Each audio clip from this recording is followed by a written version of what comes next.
This episode is sponsored by BetterHelp. October 10th is World Mental Health Day, and this year we're saying thank you, therapists. BetterHelp therapists have helped over 5 million people worldwide on their mental health journeys. That's millions of stories, millions of journeys, and behind every one is a therapist who showed up, listened, and helped someone take a step forward.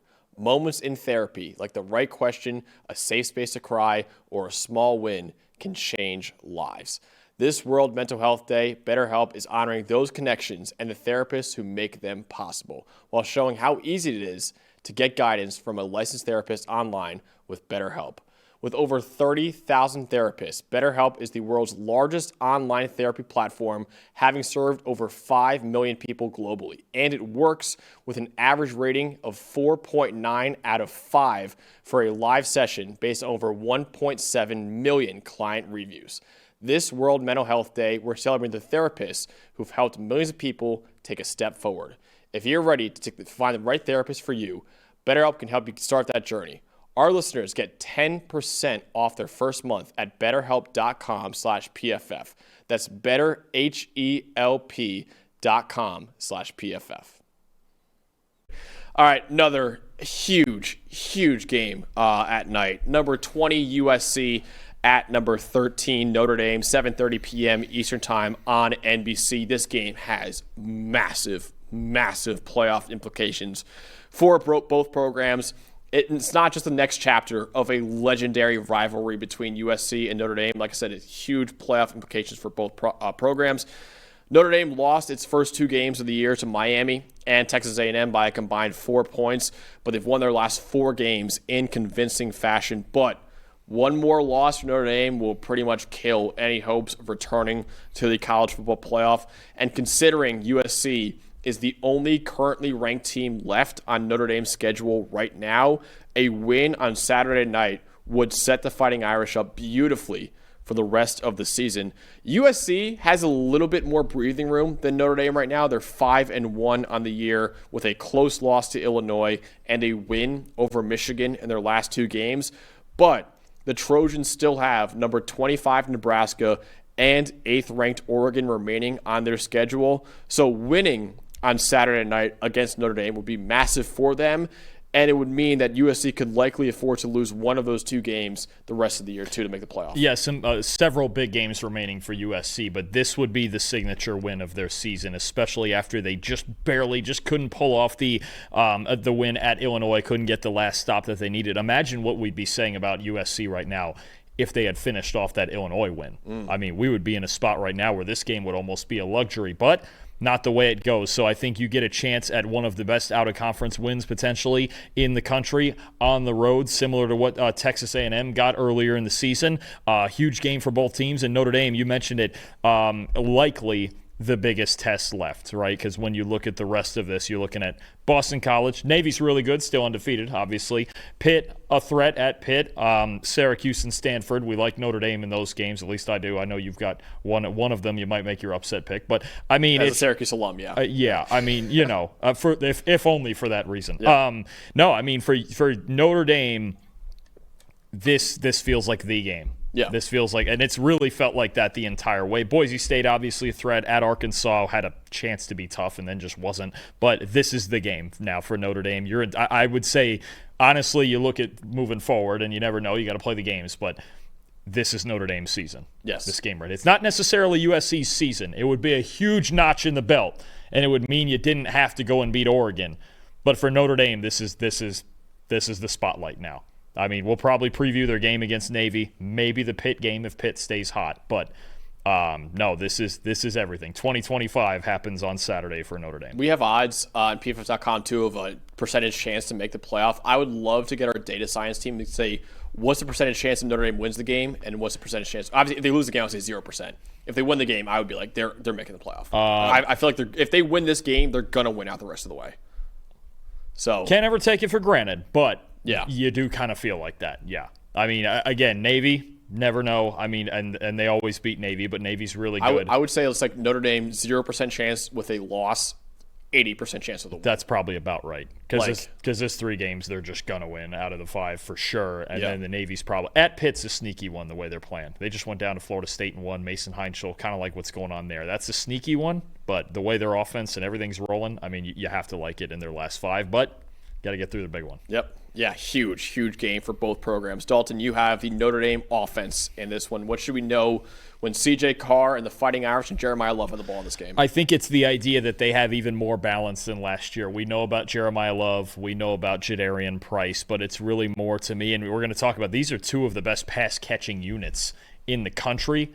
And Notre Dame, we don't usually say that about, but when you look at the way Jordan Faison has stepped up lately, Will Pauling, Malachi Fields, coming into the year, we thought it'd be Jaden Greathouse, and he's been kind of a non-factor. Those 3 guys, and then Eli Raridan at tight end, they've really gotten going. You just look in totality at this Notre Dame receiving unit and how many different options they have and really good ones. They're 3rd in the nation in receiving grade. They're 2nd in explosive pass rate, top 5 in yards per catch and yards per route run, and they're not just doing it after the catch, just, C.J. Carr making these easy 5-yard outs, and these guys are teeing up. They're 11th in average depth of target. So C.J. Carr is throwing downfield to receivers that are getting themselves open. This is as good a receiving core as I can remember Notre Dame having. You got transfer guys in there in Fields and Pauling that have really helped out. Faison has stepped up big time in this hot stretch. And then again, like clockwork, Notre Dame's got a great tight end in Raridan who's gotten going down the field too. And USC, I got to be honest with you, offense is great. We know this. Jaden Mayava, the whole bit. You're going over that part. I don't know about this defense, Max. I mean, you look at the first 3 games. You had 2 easy ones, and then Purdue. Their last 3 games, all right, since week 4, 126th in the country in PFF grade. 11th lowest graded defense. 107th in run defense grade. Their coverage grade in their last 3 games is a 51.3. And you're talking about Michigan State, Illinois, and Michigan. Right? And the Michigan game, it was still under a 70. It wasn't great. Michigan couldn't finish drives and score points either, and they lost Justice Haynes. I still don't know that USC isn't just one-dimensional here, and especially out there, the cornerbacks. That's a struggling group right now. I think they had a bottom 2 or 3, or maybe bottom 7 or 8 actually coverage grade. They're one of the worst coverage grades in the entire country for the season. They're cornerbacks. So I think there is an opportunity here once again for Notre Dame to put up a boatload of points. I think C.J. Carr, I think this USC defense, they have a handful of good players. Anthony Lucas I like off the edge. Eric Gentry at linebacker. Kamari Ramsey and Bishop Fitzgerald are probably the 2 best players at safety. But to me, when I watch their defense lately, it's the corners. It's those guys on the outside. And then you've got Jordan Faison coming at you, Malachi Fields, Will Pauling flying all over the place.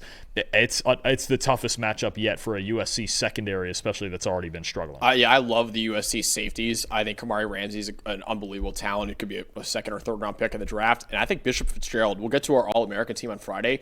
He's going to be one of the All-American safeties for me. Well, you got 5 picks already? 5 picks already. Best coverage grade, I believe, in the country for safeties. He might be in that Thorpe conversation is where he absolutely is. Yeah, he is. I actually almost put him for the Thorpe Award. I believe I went with Mansour Delane instead with him too. But I mean, you have 2 guys in a Thorpe Award conversation in this game too, with Leonard Moore and Bishop Fitzgerald right now.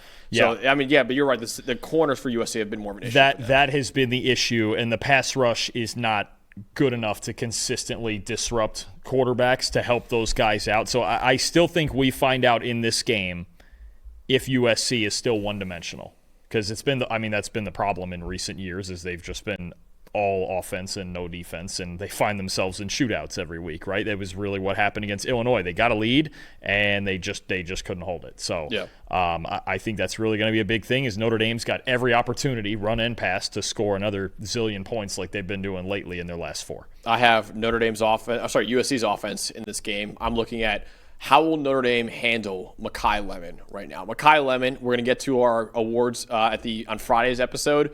He is my pick for the Biletnikoff Award right now. I think this guy has been the best receiver in college football. 92.6 receiving grade, best in the country. 2nd most receiving yards in the country, most in the Power 4. 2nd most yards after the catch in the country. 2nd in forced missed tackles in the country as well.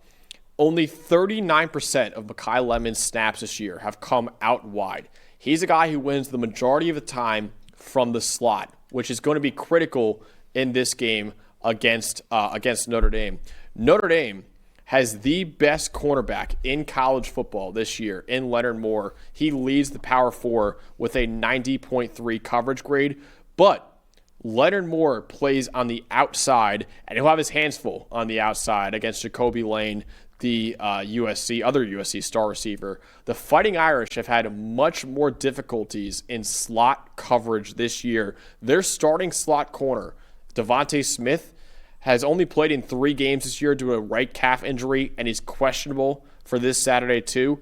Dallas Golden and Carson Hobbs have been filling in for him in slot coverage. They each have sub-55 coverage grades this year as well. So if Devontae Smith is once again out this week for Notre Dame, Makai Lemon could have a field day in the slot against the Fighting Irish. That's the big thing is I don't think – now Chris Ash could come out and surprise us, but I don't know if he wants to really mess around with the structural integrity of his defense. I don't think Leonard Moore is going to get out there and just shadow Makai Lemon. I think if he was going to do that, he would take kind of the old the Belichick approach and go, okay, let me lock up Leonard Moore and Jacoby Lane, because he could do that one-on-one, and then just tilt the rest of the defense over, especially in zone coverage, towards Makai Lemon. But no, I mean, there's a chance that he could have just a huge day, right? I mean, when you talk about the different alignments, and I think the guys to worry about, I've talked about this too, are Lemon and the tight ends. The 2 tight ends, Lake McCree and Walker Lyons in the slot, they've been really darn good, especially with the RPO game and attacking down the seams. So I do think that is an issue for this Notre Dame defense. I'm finding their exact team coverage grade from the slot right now. I'm just going through 130 things right now. But that is going to be the biggest mismatch. And when your biggest mismatch is obviously the other team's best player, you're going to have an issue there. Yeah. All right, Dalton, ultimately, what could be a huge game, what is going to be a huge game for both teams' playoff hopes? Who's going to win between Notre Dame and USC? Just found it now for both of these teams. You ready? Notre Dame, 125th in the country in slot coverage grade. 120. That's the weak spot right there. That's where you got to go. And the best slot receiver in the country is against the best slot receiver in the country. That's where you got to go right there. USC, corners as a unit. I was talking about that before. 7th worst coverage grade in the country this year. I think this game's going to be high flying. I think both teams have opportunities to really dominate with their offense. I do wonder, because we did get the big performance out of the 3rd string walk-on running back King Miller. We're not going to see Waymon Jordan in this game. His ankle injury is going to keep him out a month. We're not going to see Eli Sanders for the rest of the season. So now it's really King Miller's backfield. He was great against Michigan last week, but he's going to have to be great again, I think, in balancing this thing out for USC.